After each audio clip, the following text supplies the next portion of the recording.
Right, people. Do you know what I mean? Bah! Where do we begin with the most unbelievable game of football? I mean, wowee. I mean, I'll go straight to this tweet because there is so much that just happened in a game. And do you know what I'm gutted about is that it could have been so different. And what I can confirm and I assure you from this video is that we'll disagree. We're going to disagree because that is a lot of different things. And that's just the first half. Absolutely enthralling game of football. I find myself left with the feeling of thinking about Tottenham and Chelsea fans in that stadium. Now, Chelsea fans walk away having got the victory, so they feel okay with that, and they're not bothered about the amount of time they must have been waiting, pissing about, waiting for decisions to be made. And you watching this right now, like if you're just watching this straight away, you're probably not too bothered about that because you've just watched it at home. The problem is we're creating a game that isn't better, and it certainly isn't better if you're in the stadium with all this crap, utter crap. We're going to have to work our way through it.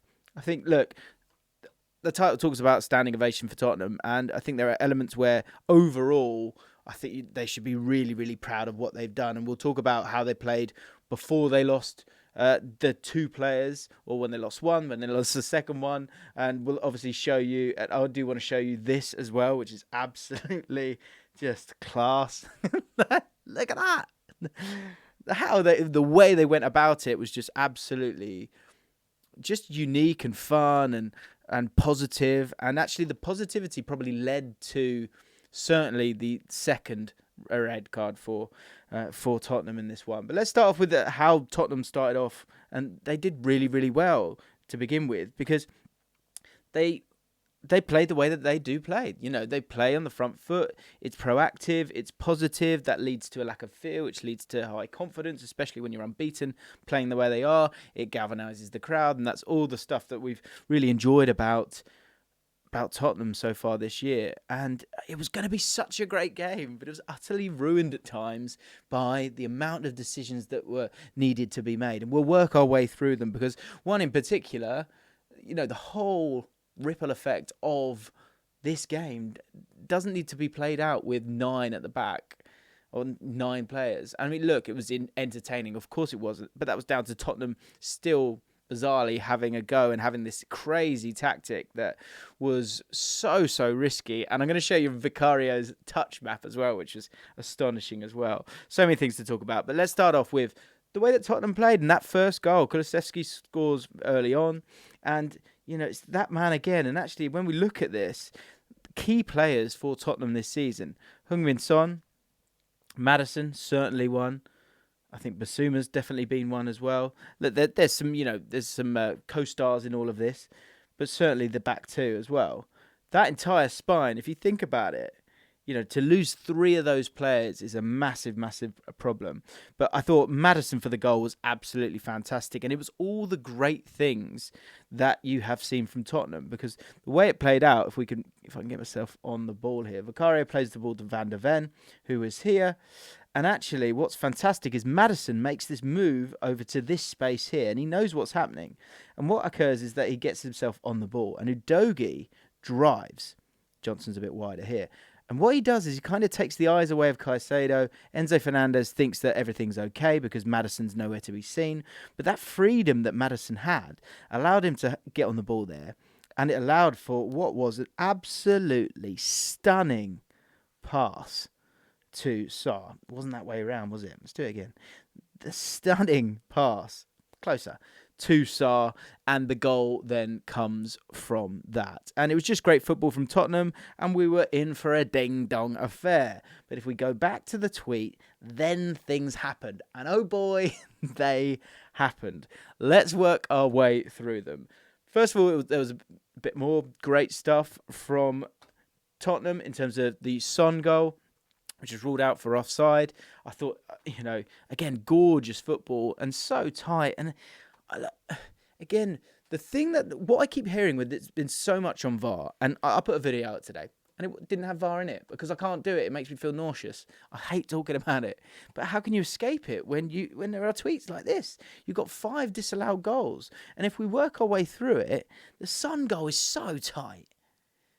It's so tight. But what I'll ask you to do when you're out and about listening to people is there is such hypocrisy in literally what I just said there. Oh, it's so tight. Ultimately, it's an offside.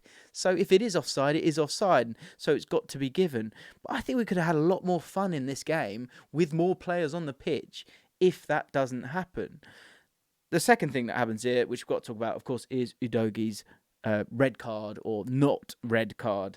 The 2-footed challenge, which, again, it's one of those ones where 10 years, 12 years ago, it's one where, I'll be honest, I've done that tackle in Sunday League, and it's because you could get away with it at the time. That's the difference here. I was utterly amazed. And generally, I have a rule that, like, look, if you get the ball, get on with it kind of thing. But Udogie there, it was just so unnecessary. He didn't need to do that. And again, the positivity and the high energy and the proactivity that you see from this Tottenham side, certainly with Udogie, maybe, as a youngster, that naivety was there, and he gets away with it with that one. And it did change the game a little bit. It did spark Chelsea into life. We'll get to Chelsea at one point. I think there was one player for me that really, really shone for Chelsea in what is a really difficult, awkward game of football, certainly by the time they go down to 10. As I say, 5 goals disallowed in this game. Let's keep on running through them because there's just utter chaos.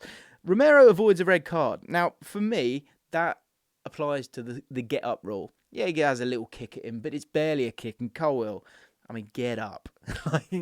It's like, I get why you're going to go down. They're all going to go down, especially like if someone touches their face. But a little kick to your shin, nah.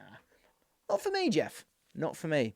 So Romero avoids a red card there. I think I get it, how people would suggest that he should do. But in terms of a neutral's point of view, I'm not really bothered about that one, if I'm honest. We keep on moving. And Sterling's goal ruled out for handball. So unlucky. So unlucky. And I'll tell you what, let's get to it. Raheem Sterling, it was a man amongst boys in that Chelsea side at times, especially when they went down to 9 men and they were trying to kind of figure their way through it. Raheem Sterling, I think, just continues to be professional, energised. He is a live wire for this team, but he's kind of clinical with it as well.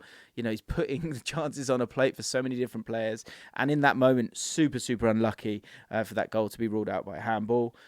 Next up, Caicedo's goal ruled out for offside. Now, again, another reason why, for me, the sort of, I'll give him a break. Oh, don't give him a break. Well, the line's there, but how fat is the line?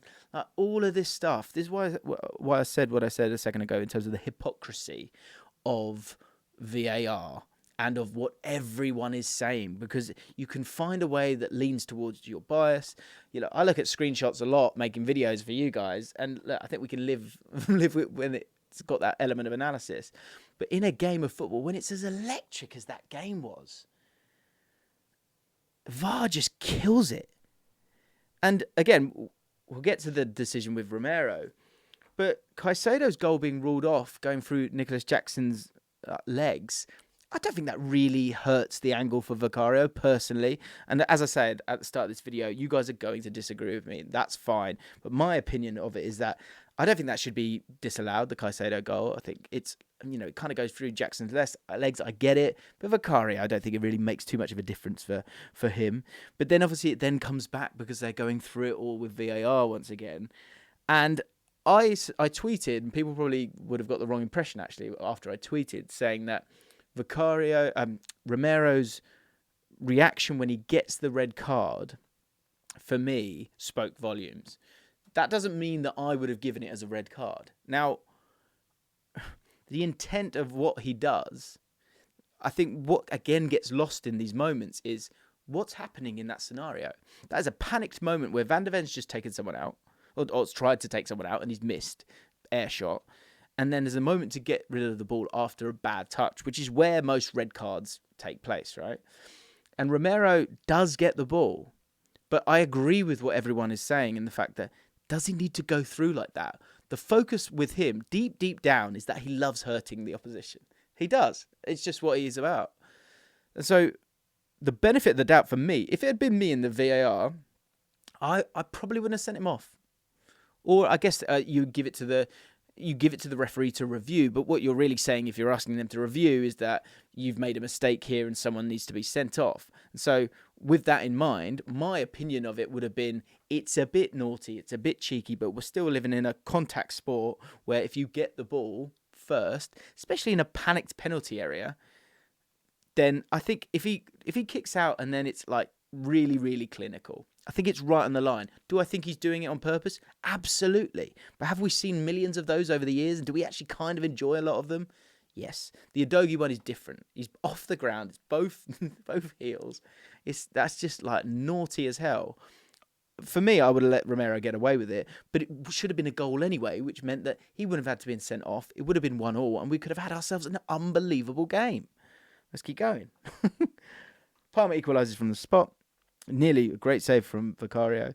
Jackson's goal ruled up for offside. I think that one, again, it's the line, so whatever, right?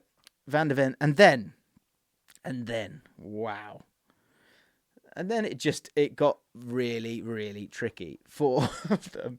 Because, as I say, as the game progressed, you have Van de Ven, who has to come off.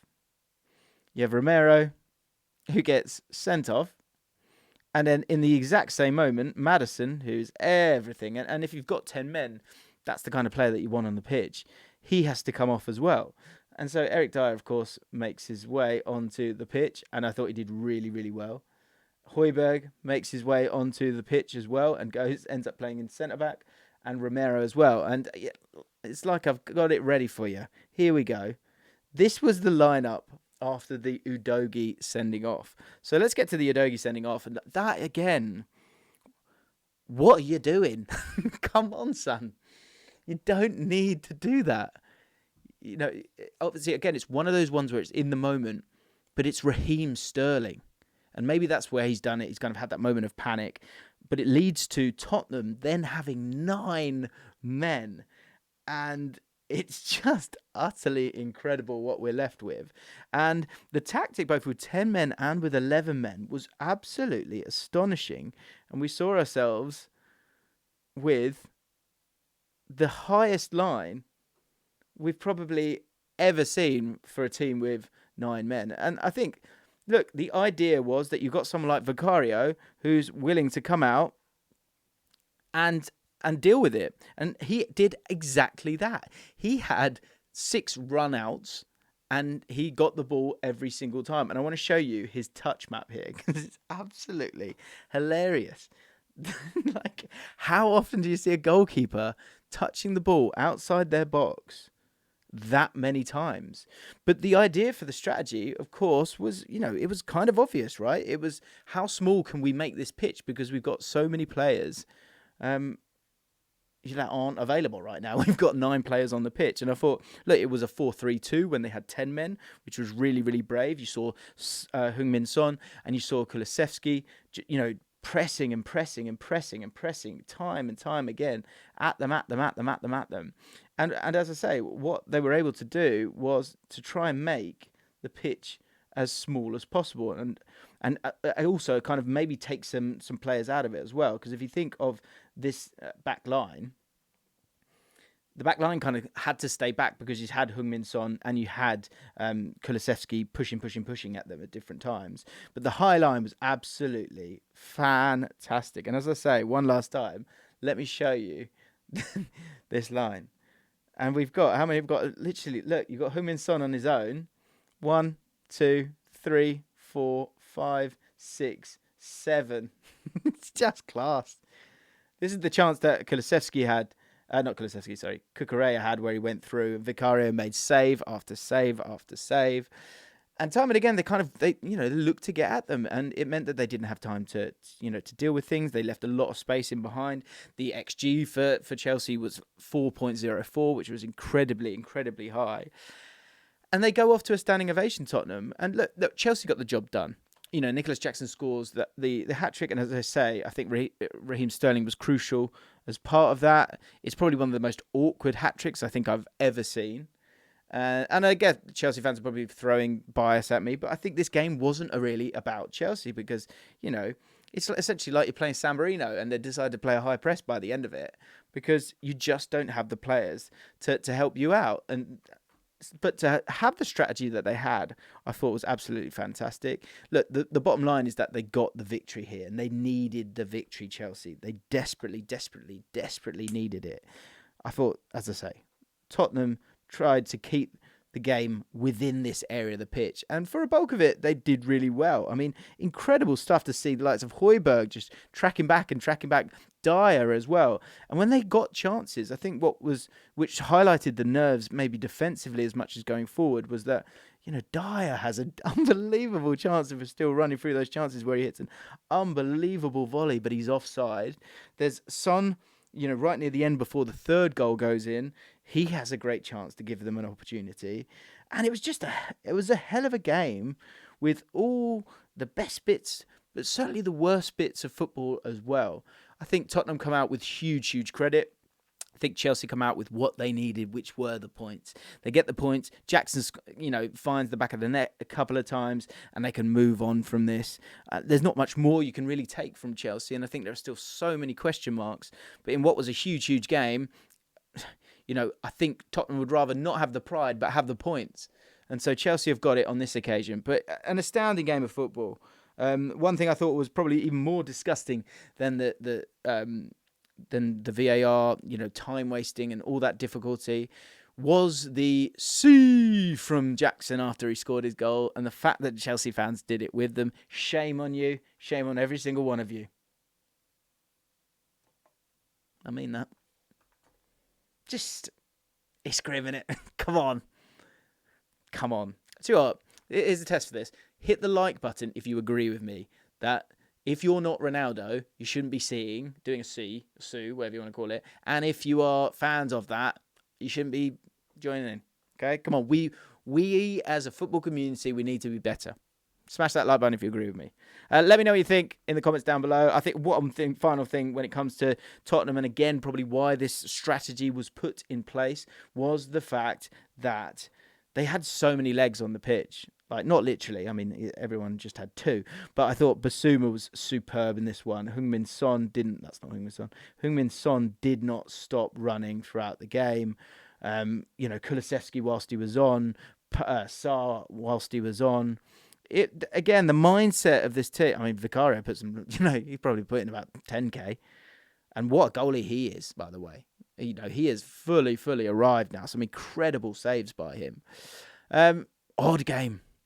How can I say all these positive things about Tottenham when they've lost 4-1? Bizarre. Only in the Barclays, guys. Only in the Barclays.